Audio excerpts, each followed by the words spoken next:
Haleluya. Dan kita masih tinggal di dunia. Sekitar kita ini ada dunia.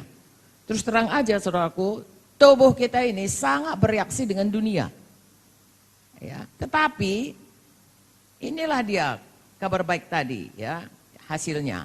Di dalam ini sudah lain. Ada Yesus, ada kehidupan kekal, ada Zoe, ada Roh Kudus, ya. Ada Yesus, hati Yesus, kasih Yesus, kuasa Yesus di dalam. Haleluya. Nah, jadi kita ini roh jiwa tubuh di luar dunia, saudaraku, ya. Di dalam ini ada hati yang baru dari Yesus. Terserah kita. Makanya di sini disuruh persembahkanlah tubuhmu sebagai persembahan yang hidup, kudus, berkenan. Jadi harus tunduk kepada yang di dalam ini, Yesus ini. Kita tidak mempersembahkan tubuh kita ya sebagai satu persembahan yang tunduk kepada Tuhan. Tapi kita mempersembahkan tubuh kita kepada sesuatu yang tunduk kepada kehendak duniawi. Dan kalau kita baca dalam firman Tuhan, saudaraku, itu akan membawa kepada maut. Nah, firman Tuhan dalam buku Yakobus berkata, hidup kita ini selalu ditarik ke dua arah. Satu ke arah dunia, tubuh ini, kehendak tubuh ini. Satu di dalam ke arah Tuhan. Karena ada roh Tuhan sudah di dalam. Kalau orang dunia ini nggak ada, saudara, nggak ada pergumulan. Dia senang aja ikut dunia ini. Bahkan bisa bangga dia. Kalau dia menipu nggak ketahuan dia bangga dia. Orang selamat, kalau betul-betul udah selamat, dia nipu yang di dalam merana. Karena sudah hidup. Kalau yang dalam nggak merana, hati-hati saudaraku. Itu sudah dilawan Roh Kudus itu. Bukan cuma didudukakan saudaraku atau tidak diperhatikan, tidak. Sudah dilawan dia. Tuhan mau kita mempersembahkan seluruh tubuh kita ini tunduk kepada hati nurani, kepada Roh Kudus.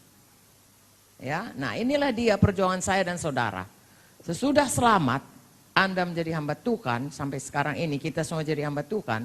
Perjuangan kita saudaraku, ya, adalah apakah kita mempersembahkan diri kita, ya, kepada Tuhan, persembahan yang hidup, persembahan yang kudus, persembahan yang berkenan, artinya fokus kepada Tuhan.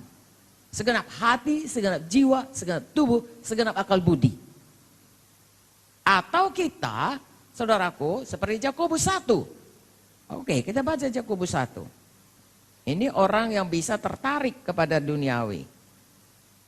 Seumur hidup sampai kita pulang ke sorga. Inilah peperangan kita. Ya, jangan katakan saudaraku kalau sudah lama mengikut Tuhan tidak ada. Oh, saudaraku, kita baca saudaraku dalam kitab. Ada orang mengikut Tuhan pada awalnya raja, ya, Raja Asa. Ya, luar biasa saudaraku, ujung-ujungnya dilawannya saudaraku Tuhan. Salomo juga awal-awalnya demikian, ujung-ujungnya tidak dia setia mengikut Tuhan. Yakobus 1 ayat 12, berbahagialah orang yang bertahan dalam pencobaan. Jadi ada pencobaan, yaitu tarikan dari duniawi, hawa nafsu, manusia lama. Sebab apabila ia sudah tahan uji, ia akan menerima mahkota kehidupan yang dijanjikan Allah kepada barang siapa mengasihi dia. Dengar baik-baik. Apabila seorang dicobai, ya, janganlah ia berkata pencobaan ini datang dari Allah. Sebab Allah tidak dapat dicobai oleh yang jahat dan dia sendiri tidak mencobai siapapun.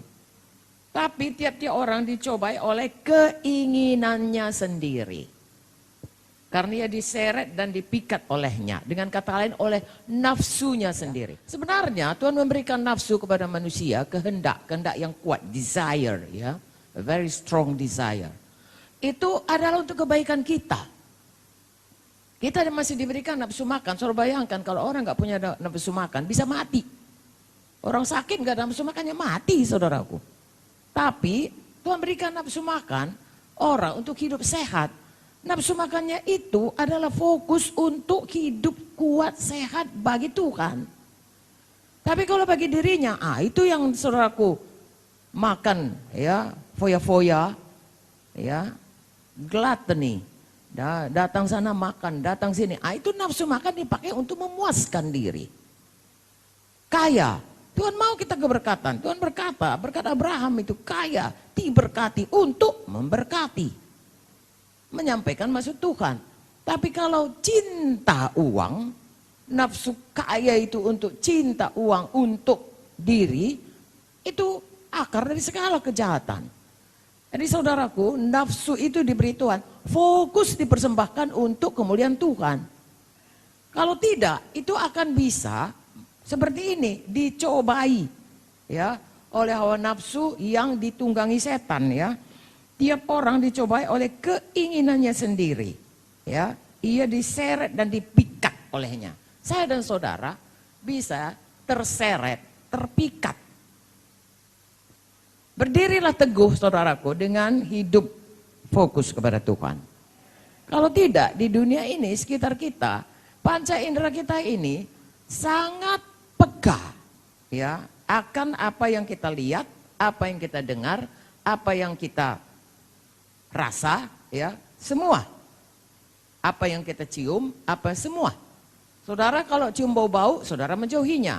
Saudara cium, ayam goreng, saudara cari di mana ayam goreng itu. Kalau dia tidak dikuasai, dipersembahkan kepada Tuhan, ya tubuh kita ini untuk Tuhan, maka hidup kita ini akan selalu terpikat, terseret, lalu seluruh kejahatan bisa kita kerjakan. Itulah akibatnya. Kalau dosa, ia melahirkan dosa, dan kalau dosa itu sudah matang, ia melahirkan maut.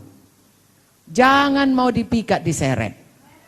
Persembahkan tubuh kita sebagai persembahan yang hidup, yang kudus, yang berkenan kepada Tuhan.